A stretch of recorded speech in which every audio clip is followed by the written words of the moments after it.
Social media रे बे Bollywood super जोड़ी को नहीं चर्चा आपण माने ठीक अनुमान कर सारे आम क्यों जोड़ी कथा कहूँ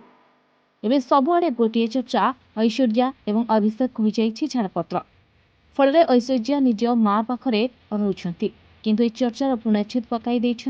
ऐश्वर्या और अभिषेक झी आराध्या परफर्म देखा सांग बसी जहाँ देखा फैंस माने खुशी होती तेरे धीर भाई इंटरनेशनल स्कूल एक फंक्शन कार्य चलता से फंक्शन रे आराध्या बच्चन एक भिन्न लुक रे नजर आसीते ए अवसर में अमिताभ ऐश्वर्या अभिषेक और अगस्त्य नंदा एकाठी नजर आसीते तेरे सेहीपरि पुणी ता परदिन ऐश्वर्या और अभिषेक से स्थान को एकाठी आसीते विषय होता चर्चा भूल बोली प्रमाणित हो जाइए जार वीडियो एवं सोशल मीडिया रे जोरसोर भाइराल होछि।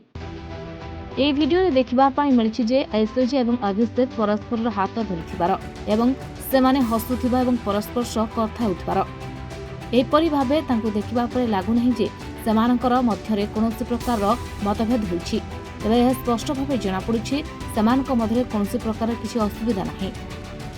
ଅନେକ ଦିନ ହେବ ଖବର ଆସୁଥିଲେ ମଧ୍ୟ ବଚ୍ଚନ ପରିବାର କିଛି ପ୍ରତିକ୍ରିୟା ଆସିପାରି ନାହିଁ। ବିଶେଷ ଭାବେ ଐଶ୍ୱର୍ଯ୍ୟା ଏବଂ ତାଙ୍କ ଶାଶୁଙ୍କ ମଧ୍ୟରେ ଏମିତି କିଛି ବି ନାହିଁ। विशेष भाव कहला कि ऐश्वर्या और शाशु मध्य किसी मतभेद चलता तेज यही कारण अभिषेक और ऐश्वर्या एकाठी हो पारना केवल एति नुहे किसी दिन पूर्व एपरी खबर आसाला ऐश्वर्या माँ घर रोचे किंतु ये फोटो और वीडियो देखा लगुच मध्य सबकि ठीक चली एठारे पूरा बच्चन परिवार खुशी नजर रही। Report reporters today.